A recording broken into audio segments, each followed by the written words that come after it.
Welcome to Asma channel. அஸ்ஸலாமு அலைக்கும். எல்லோரும் என்ன செய்கிறீங்க? நல்லா இருக்கீங்களா? என் மகன் ஸ்கூல் விட்டு வந்தோடனே நீ என்ன ஸ்நாக்ஸ் வச்சம்மா செஞ்சு வச்சுருக்க அப்படின்னு என்னையை பாடாப்படுத்துவான். அதனால நம்ம வீட்டில் வாங்கி வச்சுருந்த சிக்கன் இருந்துச்சு. அதை எடுத்து நம்ம டக்குன்னு சிக்கன் சமோசா தாங்க செஞ்சிட்டோம். இது எப்படி செய்யலான்னு வாங்க வீடியோக்குள்ளே போய் பார்ப்போம். நான் 1/4 கிலோக்கான சிக்கன் எடுத்து இந்த அளவுக்கு நல்லா மிக்ஸி ஜாரில் போட்டு கொரகொரப்பாக அரைச்சி எடுத்துக்கிட்டேன். ஒரு 3 பெரிய வெங்காயம், ஒரு சின்ன உருளைக்கிழங்குங்க.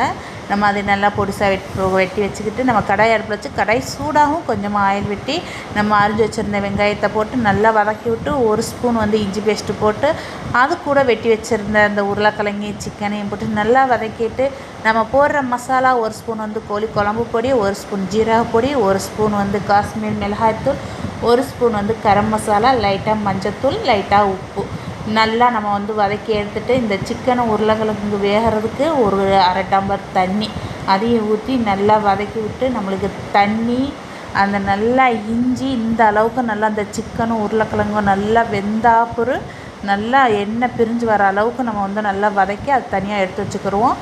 இதுக்கு நம்ம சமோசா ரெடி பண்ணுறதுக்கு ஒரு 1/4 கிலோக்கான மாவு எடுத்துருந்தேன், மைதா மாவு. அது கூட லைட்டாக உப்பு, கொஞ்சமாக சோடா உப்பு. நம்ம ஆயில் சூட் பண்ணி நம்ம ஊட்டும் போது அந்த சமோசா நல்லா சாஃப்டாகவும் நல்லா மொறு மொறுன்னு இருக்கும். நம்ம சூட் பண்ணி ஊற்றுறோம். இதிலே கொஞ்சம் டால்டா போட்டால் இன்னமும் நல்லாயிருக்கும். நான் நல்லா சப்பாத்தி அளவுக்கு நல்லா நான் தேய்ச்சி எடுத்துக்கிட்டேன். இன்னமும் நம்ம லைட்டாக நம்ம லேசாக சப்பாத்திக்கு மாதிரி நல்லா பண்ணிக்கேன்னா நான் கொஞ்சம் தடிமனாக நான் தேய்ச்சிட்டேன். அதனால் நல்லா இது பண்ணிவிட்டு மடக்குனா ஃபஸ்ட்டு மடக்கவே வரல. அது பிறகு எப்படியோ ஒரு வேலையாக இந்த அளவுக்கு மடக்கி நம்ம வச்சுருந்த அந்த மசாலா கோழி மசாலாவை அந்த சமோசாவுக்கு ரெடி பண்ணி உள்ளாக்காளி வச்சாச்சு. வச்சு நம்ம மடித்து நம்ம ஒட்டுறதுக்கு நம்ம சும்மா ஒட்டினா நம்மளுக்கு எண்ணெயில் போட்டையில் பிரிஞ்சிடும். நம்ம ஒட்டுறதுக்கு நம்ம கொஞ்சமாக எண்ணெய் பசை இருந்தால் நம்ம இந்த மைதா மாவை கொஞ்சமாக தண்ணியில் போட்டு நல்லா கரைச்சி விட்டு நம்ம ஒட்டி விட்டோம்னா அந்த சமோசா அழகாக அப்பிக்கணும். நம்மளுக்கு எண்ணெயில் போடும்போது பிரிஞ்சு வராது.